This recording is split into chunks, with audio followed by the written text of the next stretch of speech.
నేను కాశీని ఇక్కడికి రప్పించింది కాశీ స్వప్నలను ఒకటి చేయడానికే. వాడు స్వప్న కోసం కన్నీరు మున్నీరు అవుతున్నాడు. మనిద్దరం పుష్కరాలు, పండగలు అన్నీ చూశాం. కానీ నా మేనల్లుడు కనీసం ఒక పండగ కూడా సంతోషంగా చూడలేదని బాధపడుతున్నాడని కాంచన శ్రీధర్కు అర్థమయ్యేలా చెబుతూ. దాంతో శ్రీధర్ మాట్లాడలేకపోతాడు. మౌనంగా వింటాడు. స్వప్న నాకు పుట్టకపోయినా నా కూతురే. తనని ఒప్పించాల్సింది మాత్రం మీరే. కాశీ బయటికి వెళ్ళిపోతానంటున్నాడు కానీ నేను వాడిని వదిలిపెట్టను. మొదటిది గాయం చేస్తే రెండోది నయం చేస్తుందని నమ్ముతున్నాను. కానీ ఒక్కటి గుర్తుంచుకోండి. కాశీ ఇక్కడే ఉన్నాడనే విషయానికి స్వప్నకి తెలియకూడదు అని శ్రీధర్కు చెబుతుంది కాంచన. దానికి శ్రీధర్ సరే అని చెప్పి వెళ్ళిపోతాడు. ఇక కార్తీక్, కాశీ నువ్వు లోపలికి వెళ్ళు తర్వాత మాట్లాడుకుందాం అని చెప్పి. దీపా కాశీకి వంట చెయ్యి, స్నానానికి నీళ్లు పెట్టు అని చెప్పి లోపలికి వెళ్తుంటాడు. ఇంతలో కాశీ లోపలికి వెళ్తాడు. అంతలో దీప చేతికి ఉన్న బ్యాండేజ్ చూసి కాంచన కంగారుపడుతుంది. దీపా, ఏమైంది ఇది? నువ్వు ఎవరికైనా రక్తం ఇచ్చావా అని కాంచన అడుగుతుంది. అది విన్న కార్తీక్, దీపలు ఒక్కసారిగా షాక్ అవుతారు. అసలు నిజం, సుమిత్ర కోసం బ్లడ్ శాంపిల్స్ ఇవ్వడం గురించి చెబితే కాంచన తట్టుకోలేదని కార్తీక్ మాట మారుస్తాడు.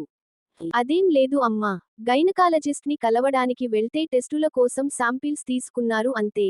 బిడ్డ ఎదుగుదల బాగుందని డాక్టర్ చెప్పారు.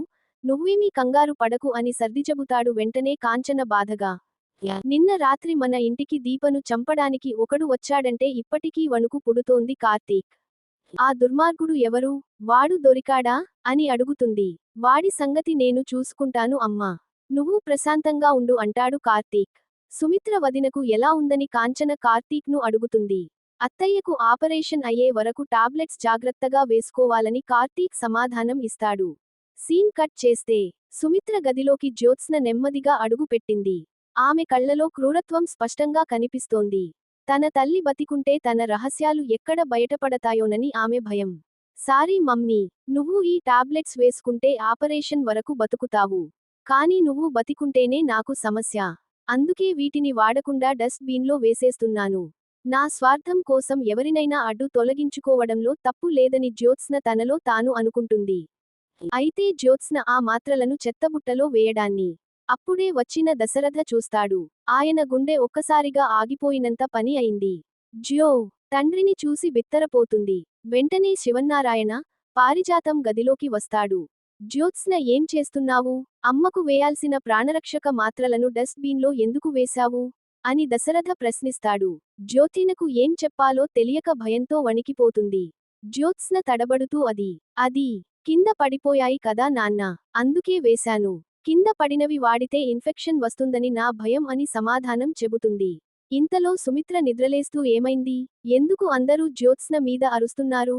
అని అడుగుతుంది. సుమిత్ర, జ్యోత్స్న నీకు ఇచ్చే మందులను పారేస్తోంది. ఇది నీ ప్రాణానికి ప్రమాదం. ఇప్పటి నుండి నీ బాధ్యత నేను చూసుకుంటాను. అవసరమైతే దీప కాని, కార్తీక్ కాని ఇక్కడే ఉండి చూసుకుంటారు. జ్యోత్స్న, నువ్వు ఇకపై అమ్మ గదిలోకి రావద్దని దశరథ గట్టిగానే జ్యోతినకు వార్నింగ్ ఇస్తాడు. జ్యోతిన తీరుపై పారిజాతం కూడా అనుమానపడుతుంది. తమ ప్లాన్ ఫెయిల్ అవ్వడంతో జ్యోత్స్న ఉక్కిరిబిక్కిరి అవుతుంది. దాస్ని కలవాలని అర్ధరాత్రి చీకట్లో బయలుదేరుతుంది. కానీ బయట ముసుగు వేసుకున్న ఒక ఆకారం ఆమెను ఆపుతుంది. అది పారిజాతం.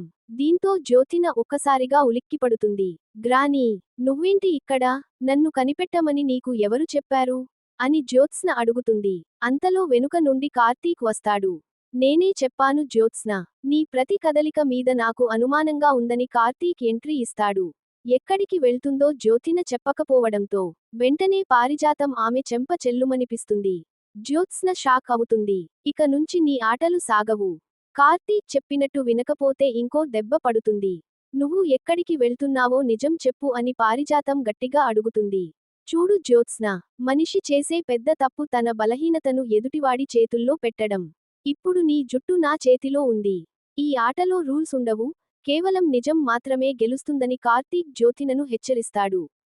బావా, నువ్వు నా గ్రానీని కూడా నీ వైపు తిప్పుకున్నావా? నేను జస్ట్ నైట్ రైడ్కి వెళ్తున్నాను అంతే అని జ్యోత్స్న సమాధానం ఇస్తుంది.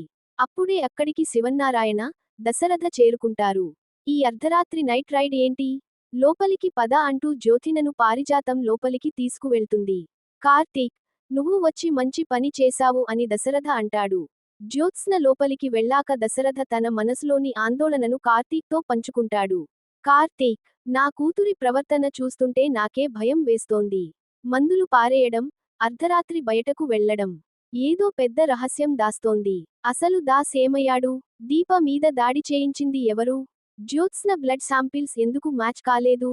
అని దశరథ ఆందోళన చెందుతాడు. మావయ్య, అన్ని ప్రశ్నలకి సమాధానం దొరికే సమయం దగ్గర్లోనే ఉందని కార్తీక్ దశరథను సముదాయిస్తాడు.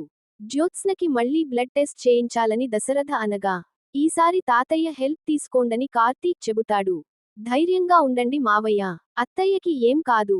నా బిడ్డను ఊయలలో వేయాల్సింది ఆమె అనడంతో దశరథ ఆనందంగా ఉంటాడు. అక్కడితో శనివారం ఎపిసోడ్ ముగిసింది.